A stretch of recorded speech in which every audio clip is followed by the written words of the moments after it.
भारत माता की भारत माता की जय श्री राम जय जय श्री राम।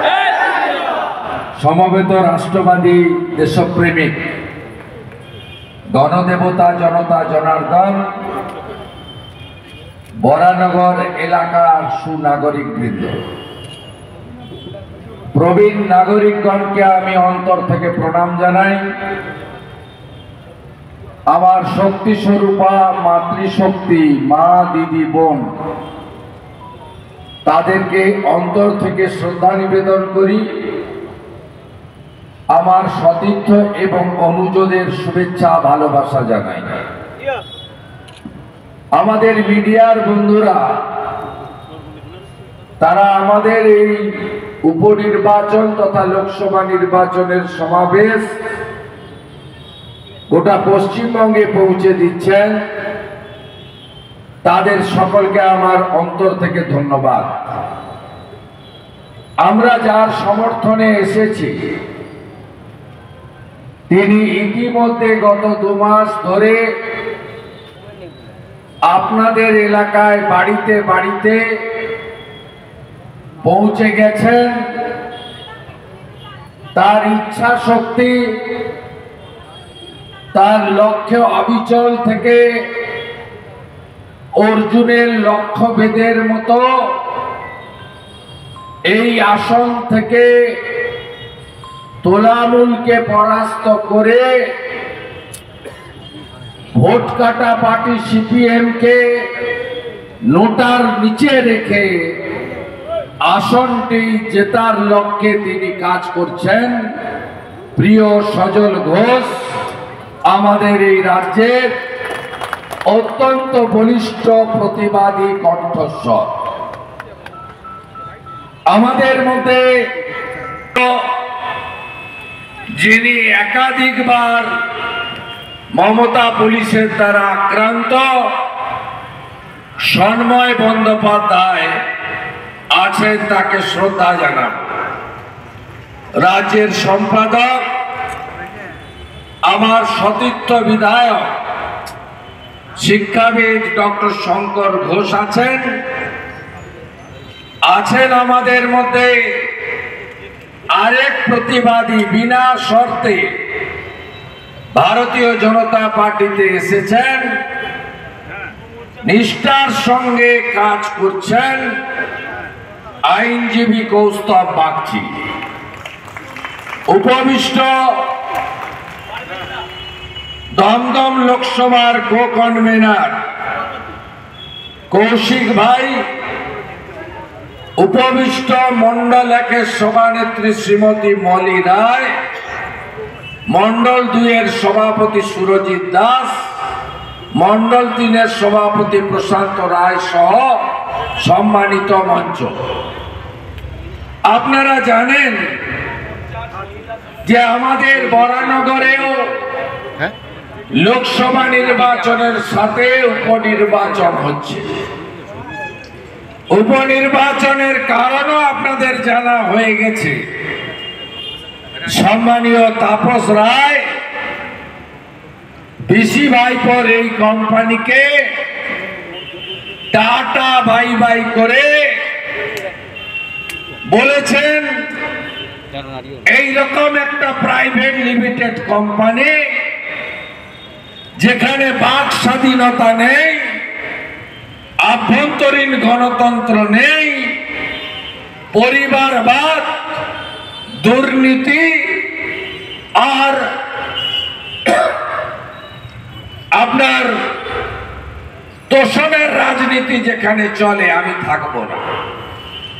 আপনাদের কাছে আমি নিশ্চিতভাবে বলে গেলাম, তাপস রায় মহোদয় দিল্লি যাচ্ছেন, তাকে কেউ হারাতে পারবে না,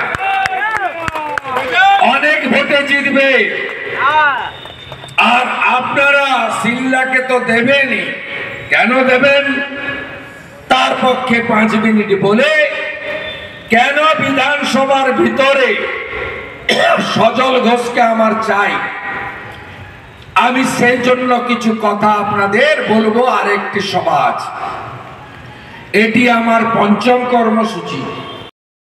56 বছরের বৃদ্ধাকে এই গুন্ডারা খুন করে দিয়েছে কাল রাত্রি 2টায়।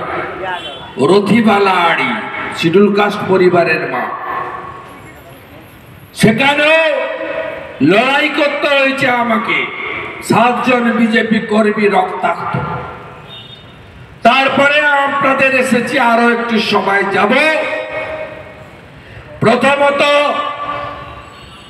লোকসভা নির্বাচনে বোতাম টিপতে হবে 1 নম্বরে পদ্মফুল চিহ্নে শিলভদ্র দত্তকে। আপনারা জানেন এই নির্বাচন দেশের নির্বাচন। এই নির্বাচনে ভারতবর্ষের প্রধানমন্ত্রী তৈরি করার ভোট 8 থেকে 80। বুকে হাত দিয়ে বলুন তো এই মুহূর্তে দেশে প্রধানমন্ত্রী হওয়ার যোগ্য নেতার নামটা কি? এই মুহূর্তে দেশে বর্তমান প্রধানমন্ত্রীর বিকল্প কোন মুখ আছে? নেই। 543-এর মধ্যে 460টার বেশি আসনে ভোট হয়ে গেছে। 300-র কাছাকাছি আসন ভারতীয় জনতা পার্টি পেয়েছে। আমি হলফ করে বলে গেলাম আপনাদের। এবং গণনার আগে 3টে আসন বিনা প্রতিদ্বন্দ্বিতায় আমরা জিতেছি। মধ্যপ্রদেশের খাজুরাহ, ইন্দোর, গুজরাটের সুরাট। কোন লড়াই নেই দিল্লিতে। তাহলে কাকে পাঠাবেন? অধ্যাপক সৌগত রায়, তার তো রিটায়ারমেন্টের বয়স হয়ে গেছে। সৌগত রায় মহোদয় যে দলকে প্রতিনিধিত্ব করেন, ভারতবর্ষের নিরিখে ওই দল একটা ইঁদো পুকুর, গন্ধ পুকুর, আর ভারতীয় জনতা পার্টি একটা সাগরের মতো। 543-এ আমরা লড়ছি 543, আর তোলামূল লড়ছে 45। 5টাও পাবে কিনা ঠিক নেই। কেন ভোট নষ্ট করব? মোদি হ্যাঁ তো মুমকিন হ্যাঁ। মোদিজি 14 সালে আসার আগে দেশ 12তম অর্থনৈতিক দেশ ছিল আমরা, ভারত। আজকে 5ম। মোদিজি 3য়বার, ভারতবর্ষ 3য় অর্থনৈতিক শক্তিশালী দেশ।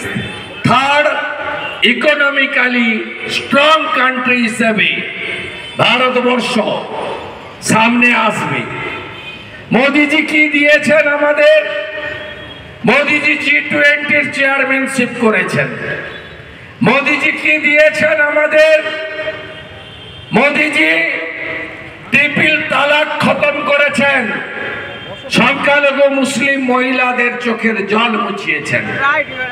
মোদিজি 370-35-এর আমাদের প্রণম্য, যিনি না থাকলে আমরা বাংলাদেশে থাকতাম, ইসলামিক কান্ট্রিতে।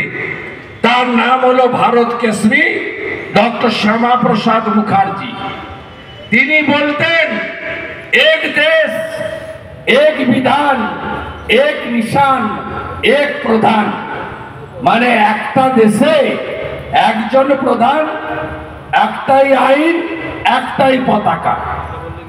কংগ্রেসের ভুল নীতির জন্য দেশে 2টো পতাকা ছিল, একটা কাশ্মীরের পতাকা আর একটা দেশের পতাকা। কাশ্মীরের লোকেরা গোটা ভারত কিনে ফেলতে পারে, ভারতের লোকেরা কাশ্মীরে জমি কিনতে পারবে না। আজকে নরেন্দ্র মোদীজি, অমিত শাহজিরা 370-35-এর হাঁটিয়েছেন। আগে সিআরপিএফ কে দেখে ঢিল ছুটত, পাকিস্তান জিন্দাবাদ বলতো।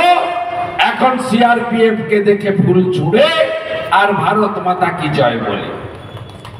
নরেন্দ্র মোদীজি ভারতবাসীর আস্থার জায়গা, ভগবান রামচন্দ্রের জন্মভূমি।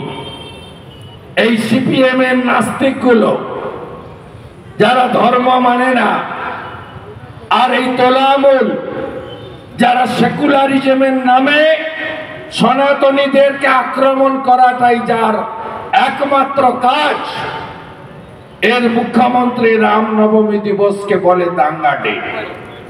সরস্বতী মন্ত্র ভুল পাঠ করা, চণ্ডী মন্ত্র ভুল পাঠ করা, পিতৃপক্ষে গিয়ে পুলিশকে নিয়ে গিয়ে জোর করে মায়ের মূর্তির ফিতা কাটা, দুর্গাপূজার বিসর্জন বন্ধ করা, স্কুলে সরস্বতী পুজো বন্ধ করা, এই কাজ সেকুলারিজমের নামে মমতা ব্যানার্জিরা বাংলায় করছে। আজকে 500 বছরের স্বপ্ন পূরণ করে 22শে জানুয়ারি 2024 অযোধ্যায় রাম মন্দিরের উদ্বোধন হয়েছে শান্তিপূর্ণভাবে সুপ্রিম কোর্টের নির্দেশে। মোদি হ্যাঁ তো মুমকিন হ্যায় ওই উদ্বোধনী অনুষ্ঠানে অল ইন্ডিয়া ইমাম অ্যাসোসিয়েশনের সভাপতিকেও হাজির করিয়ে দিয়েছিলেন নরেন্দ্র মোদী। সুপ্রিম কোর্টের নির্দেশ মেনে যোগী আদিত্যনাথজি, মাননীয় মুখ্যমন্ত্রী উত্তরপ্রদেশ, তিনি ফৈজাবাদ থেকে খানিকটা দূরে অন্য সম্প্রদায়কে 5 একর জমি দিয়েছেন তাদের আস্থা প্রকাশ করার জন্য। নরেন্দ্র মোদী জি সবকা সাথ, সবকা বিকাশ, সবকা বিশ্বাস, সবকা প্রয়াস নীতিতে বিশ্বাস করেন।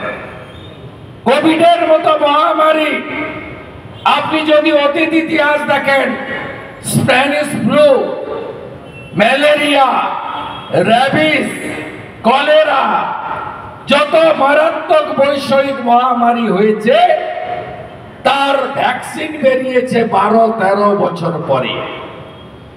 কোটি কোটি লোক মারা গেছে ইঁদুরের দ্বারা বাহিত রোগে। কলকাতাতে, বৃহত্তর কলকাতাতে গ্রামে পাড়ার পর পাড়া, ওয়ার্ডের পর ওয়ার্ড ফাঁকা হয়ে গেছে।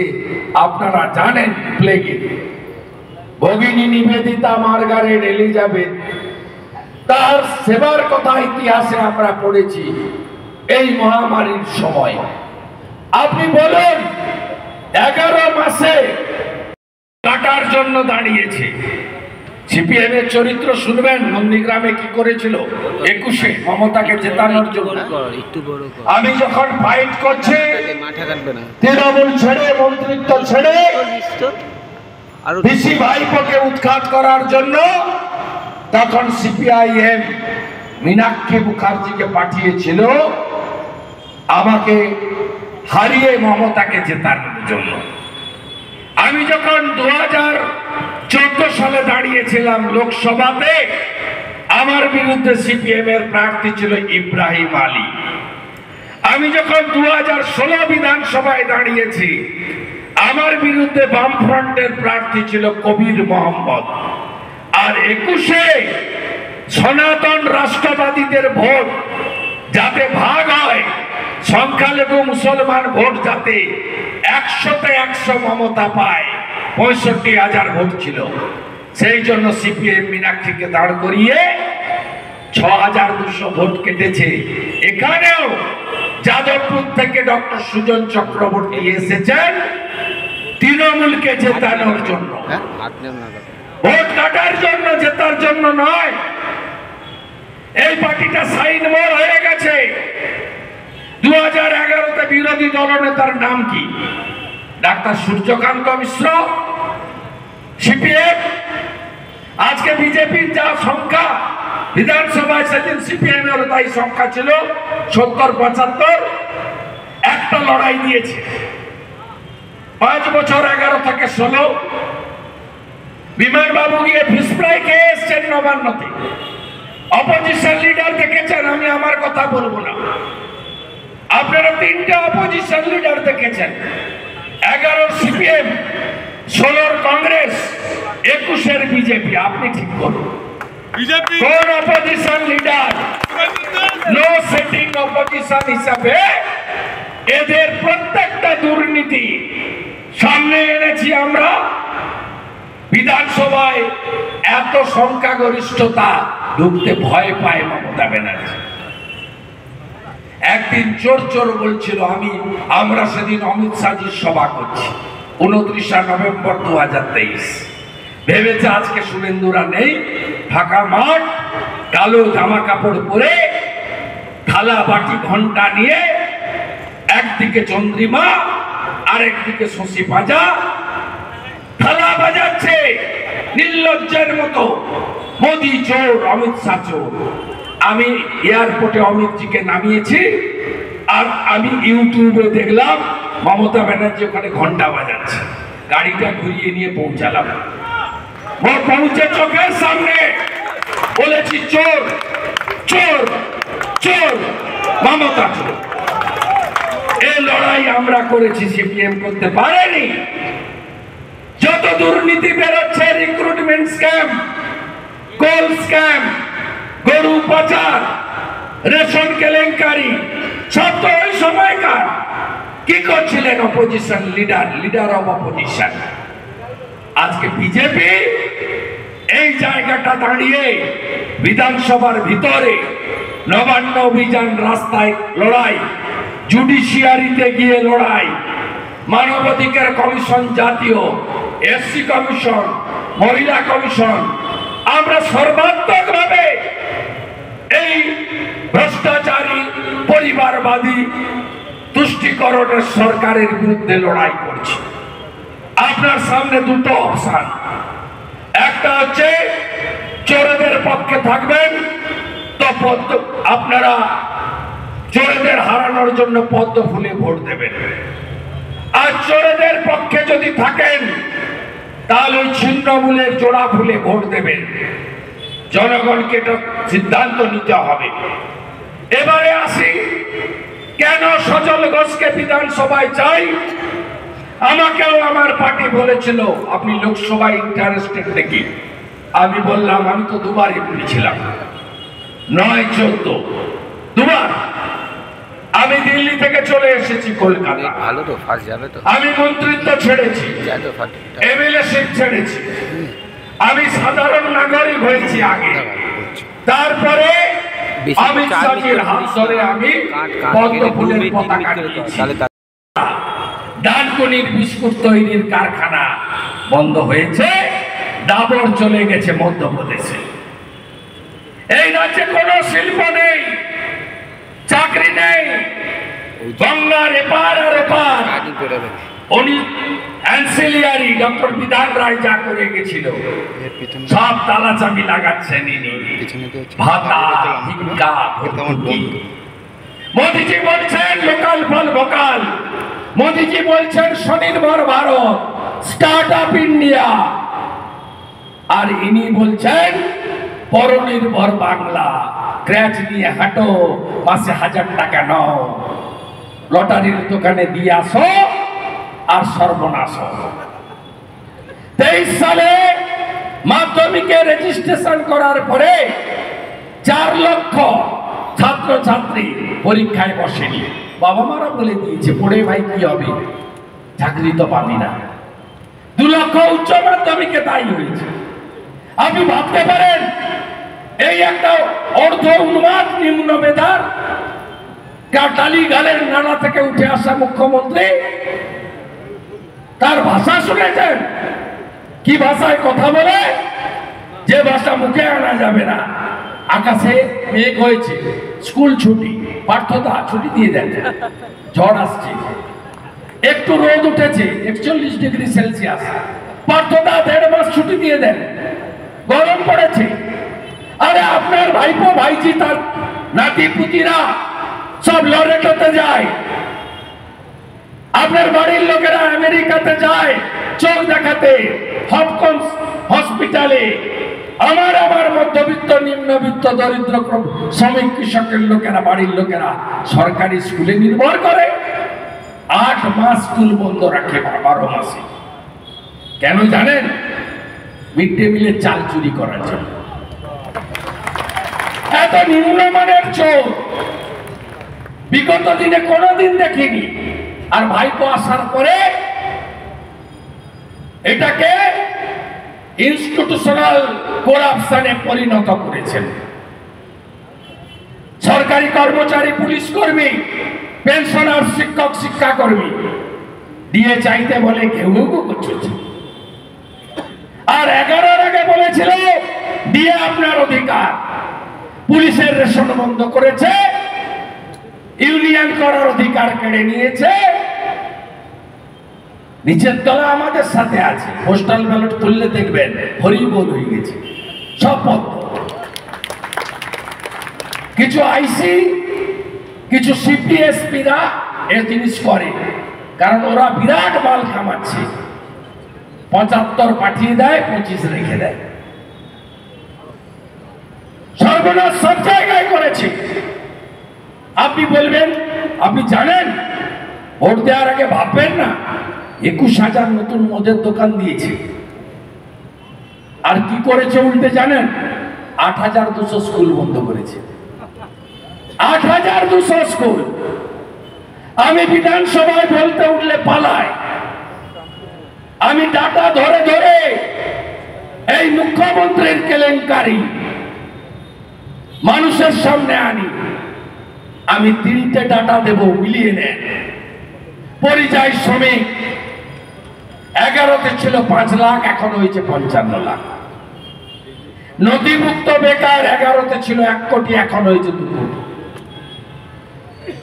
রাজ্যের ঋণ 11তে ছিল 1,98,000, এখন 6,93,000 কোটি টাকা। একটা শিশু পশ্চিম বাংলায় জন্মালে 64,000 টাকা ঋণের বোঝা নিয়ে যাওয়া। আমার সজল ঘোষকে দরকার বিধানসভায়।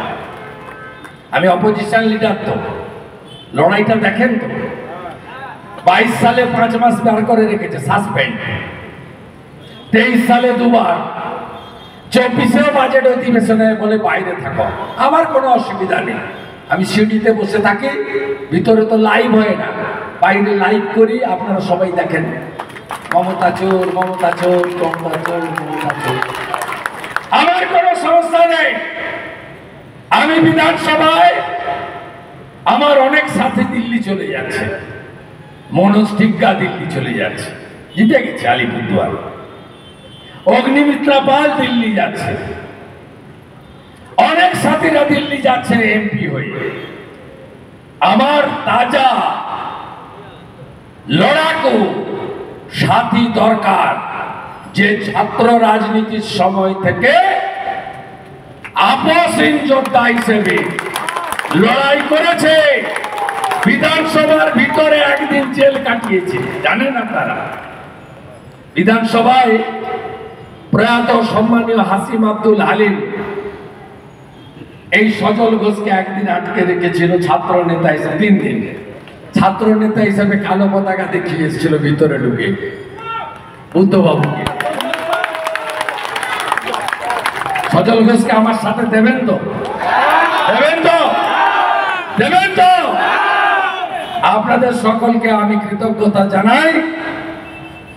আর 30টা পদ্ম যদি 4 তারিখে ফোটে, আপনাকে আমি দায়িত্ব নিয়ে বলছি, 26-এ নয় 24-এ ভোট হবে। কে কে চান মমতা ব্যানার্জি প্রাক্তন মুখ্যমন্ত্রী হোক? সবাই চান তো? সবাই চান? তাহলে শিলভদ্র দত্ত আর সজল ঘোষকে জেতাতে হবে। কে কে চান ভাইপো জেলে যাক, কয়লা ভাইপো? চান তো সবাই? মোদিজি বলে গেছে জলপাইগুড়ি, ধূপগুড়িতে আধা চোরকে জেলে পাঠিয়েছি, বাকি আধাকে এরপরে ক্ষমতায় এলে জেলে পাঠাবো। কে কে প্রতিবাদ করতে চান রামকৃষ্ণ মিশনের অপরাধ অপমান? মানছি না, মানবো না। সবাই তাহলে 1 তারিখে পদ্ম। ভোটার চোরেদের যিনি ধরেছেন অভিজিৎ গাঙ্গুলি, তিনি মোদিজির পরিবারে যাচ্ছেন। রেখা পাত্র, অভিজিৎ গাঙ্গুলি, কৃষ্ণনগরের রানীমা, সবাই এগিয়ে এসেছে বাংলাকে বাঁচাতে। কে কে চান এই বাংলা যাতে বাংলাদেশ 2 না হয়, উদ্বাস্তু হওয়ার ইচ্ছা আছে নাকি? নেই তো, তার আর উদ্বাস্তু হব না। মোদিজিকে ছাড়ব না। ছেড়ে দিলে সোনার গৌর আর পাবো না।